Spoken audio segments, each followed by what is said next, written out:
कभी चारों धाम में भ्रमण करता है, कभी साईं बाबा के यहाँ भीड़ में लाइन में लग जाता है, और कभी जा करके सिनेमा हॉल में बैठ जाता है, और कभी जा करके मार्केट की सैर करता है, नेपाल भोपाल घूमता रहता है, लेकिन फिर भी इसको चैन और शांति नहीं मिलती। कभी ये सोचता है कि अच्छे कपड़े पहन लो तो शांति मिल सकती है, अच्छे कपड़े पहनने के बाद भी इसको जब शांति नहीं मिलती तो सोचता है कि अब क्या करूं। शांति का रिश्ता अच्छे मकान से नहीं, अच्छे कपड़ों से नहीं, अच्छी गाड़ी से नहीं, अच्छी साड़ी से नहीं। शांति का रिश्ता कैलाश मानसरोवर में घूमने से भी नहीं है, लंका में भ्रमण करने से भी नहीं। देश विदेश की यात्राएं कर डालो। स्वामी विवेकानंद ने एक बहुत बड़ी बात कही थी, प्राचीन समय में ही उन्होंने कह दिया था कि मनुष्य अपनी इस खोपड़ी को विश्व के चारों कोनों में घुमा दे, लेकिन फिर भी उसको शांति नहीं मिलेगी। जिस दिन अपनी खोपड़ी को पवित्र कर लेगा, उस दिन वो घर बैठे शांति को प्राप्त कर देगा। तो ये सदगुरु कबीर साहब से प्रश्न पूछा, इसका उत्तर मैं थोड़ी देर बाद दूंगा। एक दूसरा प्रश्न करना था, लेकिन बीच में ही चालू हो जाता प्रवचन। कल मेरे से श्री हेमंत शर्मा जी कह रहे थे और श्री शंभू सिंह चंद्रावत कि व्यास गादी पर जब तुम बैठते हो ऐसा लगता है कि ऊपर से ज्ञान उतरता चला जा रहा। तो मैंने कहा तो व्यास गादी से उतारते क्यों हो, बैठा ही रखो, ज्ञान उतरता ही रहे।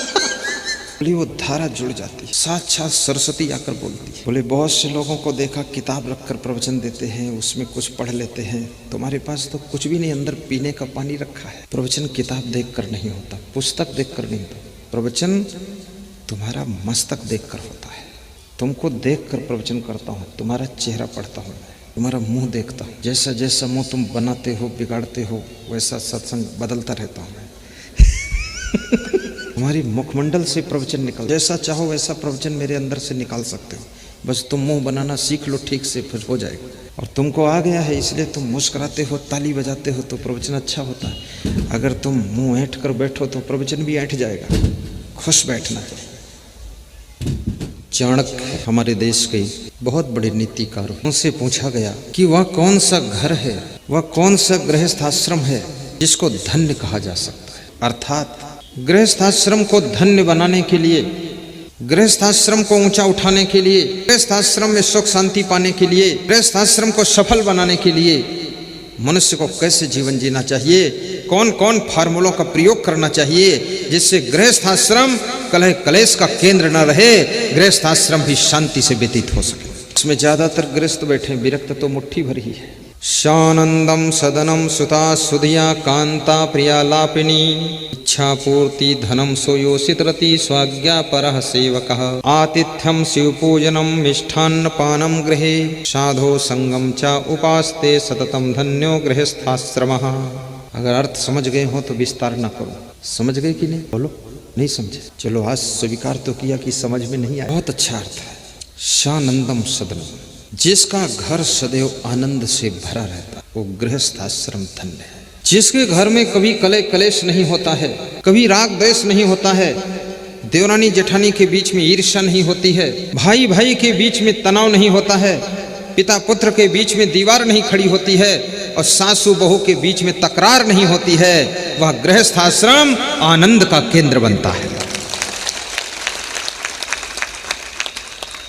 इस सब के लिए क्या करना पड़ेगा आगे बता रहे चाणक्य। आज 2 ही प्रश्न काफी है, ज्यादा प्रश्न में छूट जाता है। शानंदम सदनम, घर में आनंद कैसे आएगा? सामान तो बाजार से आ सकता है, लाड़ी तो यही जी के यहाँ से आ सकती है, साड़ी मार्केट से आ सकती है, साड़ी शोरूम से आ सकती है, फूल बाड़ी कभी लगा सकते हो, लेकिन आनंद कैसे आए? आनंदम भवेत सुता सुधिया। पहला सेंटेंस ध्यान देना फकरुद्दीन जी। जिस घर के लड़के बुद्धिमान हैं, जिस घर के लड़के समझदार हैं, जिस घर के लड़के सुलझे माइंड के हैं, जिस घर के पुत्र आज्ञाकारी हैं, जिस घर की संतान व्यसन नहीं करती है, उस घर में आनंद का जन्म। संतान यदि समझदार है तो आपके संताप को कम कर सकती है, और संतान यदि ना समझ है तो आपके संताप को दुगना बढ़ा सकती है।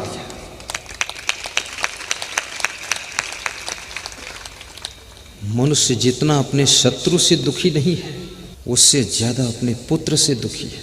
शत्रु तो कभी कभी दुख देता है, और पुत्र तो सुबह शाम भाला भौंकता रहे। अगर ना समझ पुत्र, और पुत्र कैसे समझदार होगा? एक छोटी सी कथा सुनो। किसी राज घराने में एक दासी काम करती थी। तो दासी ने देखा कि राजा साहब के चेहरे पे उदासी है, राजा साहब की आंखें प्यासी हैं और मैं इस घर की दासी हूँ।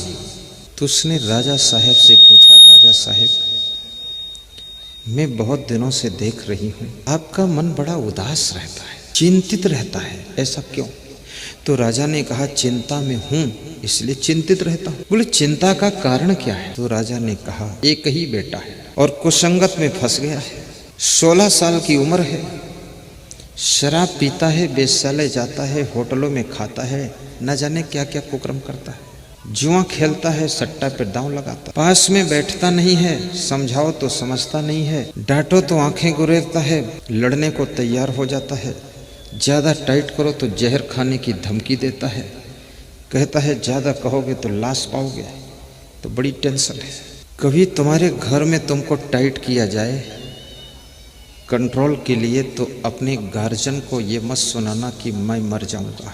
ये मरने की धमकी दे करके बुरे कर्म करने की कोशिश करना, तो याद रखना मरने के पहले ही तो मरे जैसे ही जिंदगी जियोगे, तुम्हारी जिंदगी में भी जिंदापन दिखाई नहीं देगा। अगर तुम्हारे घर के लोग तुमको ठीक से टाइट कर देंगे, अगर नट बोल्ट टाइट ना हो तो मोबिल ऑयल टपक जाता है और इंजन बर्बाद हो जाता है। अगर आप भी ठीक से टाइट नहीं किए गए तो आपका भी जिंदगी का इंजन फेल खा जाएगा। मैं अपनी जिंदगी की बात बताता हूँ। आश्रम पर आया तो हमारे आश्रम के संचालक साहब काफ़ी टाइट थे उस समय वो नौजवान थे। तो जिधर निकलते थे तो फट कौन है, तो हम लोग उनको बहुत डरते थे और सबसे ज़्यादा वह मुझे ही टाइट करते थे। कहीं खड़े देख लिया, बैठे देख लिया, इधर आओ, वहाँ क्यों खड़े हुए, जाओ पढ़ो जाकर। खुद एक क्लास नहीं पढ़े हुए थे और मेरे को हर समय पढ़ने में लगाते थे। और मेरे को पढ़ने में इतना आनंद आता था कि खाना ना मिले ठीक है, सोना ना मिले ठीक है, लेकिन पढ़ने को मिल जाए तो क्या पूछना है। तो मैं पढ़ता भी था। तो उनके टाइट करने के कारण एक एक दिन में 55 दोहा याद करता था, 90 दोहा, 29 श्लोक याद करता था कि वो सुनेंगे, कहेंगे सुनाओ, तो क्या सुनाऊंगा। और उनको खुद इतनी मोटी पुस्तक याद थी, बिना देखे हुए इतनी मोटी पुस्तक पढ़ते थे, पूरा सुनाते थे। तो उनके टाइट होने का परिणाम ये निकला कि आज हमको उन्होंने आपके बीच में सत्संग सुनाने योग्य बना दिया। ये उनकी कृपा है। तुम्हारे अगर माता पिता टाइट है, सास ससुर टाइट है, तो तुम कमरे में बैठकर मुस्कुराया करो कि तुम टाइट हो तो हम राइट है। अगर तुम ढीले होते तो हम न जाने किधर फिसल गए होते। लेकिन एक बात और कहूँगा, बहुत ज़्यादा टाइट भी मत होना, क्योंकि नट को इतना ही टाइट करो जितने में उसकी चूड़ी मिस ना हो जाए। और बहुत ज़्यादा टाइट कर दिया तो पता चला नट अलग हो गया और बोल्ट अलग हो गया। थोड़ा सीमा में। और टाइट भी करो तो कुम्हार जैसा टाइट करो। कुम्हार को देखा तुमने? ना देखा हो तो देख लेना। मैंने क्या बताया है, कुम्हार क्या करता है, ध्यान से सुनना।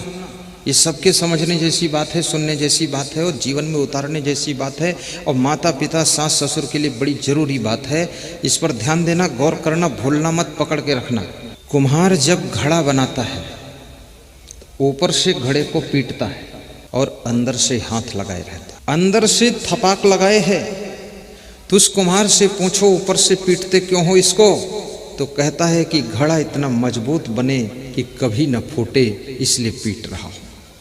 तो बोलो अंदर से हाथ क्यों लगा रखा है? बोले घड़ा अभी कच्चा है, अंदर से हाथ का सहारा इसलिए दिया हूं कि घड़ा कहीं अभी न फूटे। अंदर से हाथ का सहारा इसलिए दिया जा रहा है कि घड़ा अभी न फूटे, और ऊपर से पीटा इसलिए जा रहा है कि घड़ा इतना मजबूत हो जाए कि कभी न फूटे, अभी न फूटे और कभी न फूटे, ऐसा घड़ा तैयार पड़ा जाए। ये माता पिता और सास ससुर और गुरु के लिए बड़ी जरूरी पॉइंटेड बात है कि बेटे को इतना लाड़ला भी मत बनाना कि भविष्य में बिल्कुल बौड़म दास बना घूमे, और इतना टाइट भी ठोक पीट मत कर देना कि अभी ही गड़बड़ा जाए। लाड़ी को इतना लाडली मत बनाओ कि फिर दिन में भी रजाई ओढ़ कर पड़ी रहे। कितनी सासुओं ने तो लाड़ी को बिल्कुल रसगुल्ला बना रखा है। हाँ, गोलम गोल, टाल मटोल, पोलम पोल, ढोलम ढोल। ज्यादा लाडली मत बनाओ, उसको काम करने दो, देखने दो, सिटिंग करने दो, उसके हाथों में जूठन लगने दो, थाली मांजने दो, झाड़ू पकड़ने दो, शुरू से ही उसको ट्रेनिंग में लग जाने दो। और अपनी लाड़ी को इतना ज़्यादा लोड भी मत डालो कि भी नई नई किसी जागीरदार के घर से बेटी आई है, किसी हाड़ा परिवार से बेटी आई है, कोमल हाथों में पली थी, और यहाँ तुमने उसको ऐसा रगड़ दिया कि चटनी हो गई। थोड़ा धीरे धीरे लोड डालो उसके ऊपर, धीरे धीरे, ताकि वो लोड ले ले। और प्रेम भी दीजिए, प्रेम से बोलिए भी, अनुशासन भी रखिए, उसका ख्याल भी रखिए। और 24 घंटे में एक बार सासू को चाहिए कि बहुत सुंदर चाय बनाकर अपनी लाड़ी को पिलाए कि ले पी ले बेटी। आज लाड़ी बहुत खुश हो रही कि अब से चाय मिलेगी हमें। हाँ, घरों में स्वर्ग उतर जाएगा। मैं गुजरात में था तो वहाँ से विदा हो रहा था यूपी के लिए, तो भक्त नटवर भाई पटेल, अंबा भाई पटेल हमारे लिए रास्ते का नाश्ता बांध रहे थे, तैयार कर रहे थे। तो उन्होंने सब नाश्ता संतों का अलग कर दिया, मेरा अलग कर दिया, फिर एक नाश्ता मेरा और संतों का जॉइंट कर दिया। तो मेरे संत ने कहा गुरु जी का अलग कर दो, हम लोगों का अलग कर दो। बोले नहीं, ये नाश्ता संतों का गुरु जी का एक साथ रहेगा और इसको गुरु जी अपने हाथों से खिलाएंगे रास्ते में, शिष्यों को तब अच्छा लगेगा। तो उसकी बात मेरे गले उतर गई। बात खिलाने की नहीं है, बात भाव की है। और याद रखना, परिवार हो या कोई संगठन हो, उसको यदि डील करना है तो भाव से ही डील किया जा सकता है, सुंदर स्वभाव से डील किया जा सकता है, और अपने चरित्र के प्रभाव से डील किया जा सकता है। और बाकी यदि सोचो बिना भाव के डील करूं तो कोई डील होने वाला नहीं। करुणा भाव। नीति शास्त्र में एक श्लोक लिखा है, बाबा बोलो आप श्लोक, बाबा आप बोलो। लाड़ेत 5 वर्षाणि ताड़ेत 10 वर्षाणि प्राप्ते तु खोड़से वर्षे पुत्रम मित्रम इवाचरेत। लाड़ेत बहवो दोषा ताड़ेत बहवो गुणा तस्मात् पुत्रश्च शिष्यश्च ताड़ेन न तु लालेत। 5 वर्ष तक बालक के साथ में लाड़ कीजिए।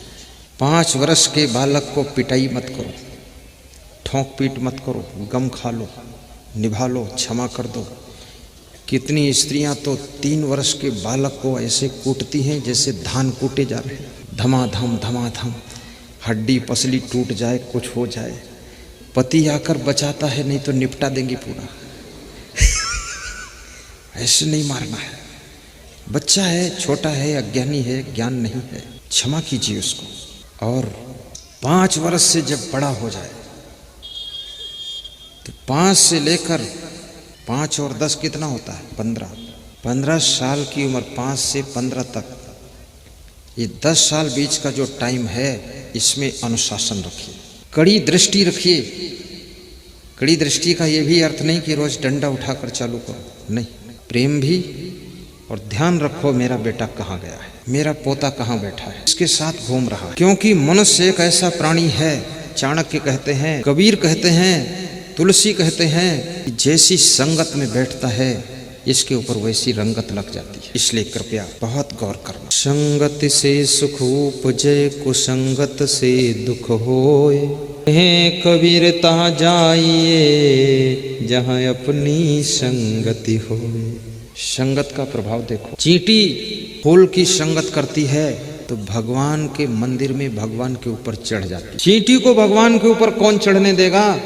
चींटी को संत जी के ऊपर कौन चढ़ने देगा? चढ़ रही हो तो लोग टांग पकड़कर उतार देंगे, उतर वहां कहाँ जा रहे हो? लेकिन फूल की संगत किया है, फूल के साथ बैठी है, फूल के अंदर बैठी है, तो चींटी भगवान के ऊपर चढ़ जाती है। और फिर भगवान के ऊपर चढ़ाया हुआ 56 प्रकार का भोग भगवान लगाता है, कहीं नहीं लगाता है तो कोई जानता नहीं है, लेकिन चींटी प्रेम से बैठकर भोग भी लगाती है। फूल की संगत के प्रभाव से चींटी भगवान के भोग को खुद लगा देती है। और वही चींटी जब धूल की संगत करती है तो राहगीरों के पैरों से रौंद कर मार दी जाती है। और वही चींटी जब जलती हुई लकड़ी की संगत करती है, आग में जल करके मर जाती है। चींटी वही है। संगत बदल गई तो चींटी की जिंदगी के परिणाम बदल गए। इंसान वही है। चोर के साथ में बैठ जाओ तो पुलिस के 4 डंडे फालतू खा जाओ। संत के साथ में बैठ जाओ, सफेद कपड़े पहन करके, पाजामा कुर्ता ही पहन लो, तो संत के पैर कोई छुएगा, तुम्हारे भी पैर छूने के लिए झुक जाएगा। ये संगत का प्रभाव होता है। इसलिए हमेशा अच्छी संगत में बैठिए। मैं आपको बता रहा था कि राजा साहेब के चेहरे पर बहुत उदासी थी, क्योंकि उनका बेटा बिगड़ गया। चाणक्य कहते हैं 16 साल से ऊपर जब बच्चे की उम्र हो जाए तो उसके साथ में मित्र की तरह रहो, पुत्र नहीं मित्र का व्यवहार करो। अब तुम्हारा साथी हो गया वो। और दासी कहती है कि राजन, मेरा भाई भी ऐसे बिगड़ गया था। कितने लोग को संगत में पढ़ करके बिगड़ गए।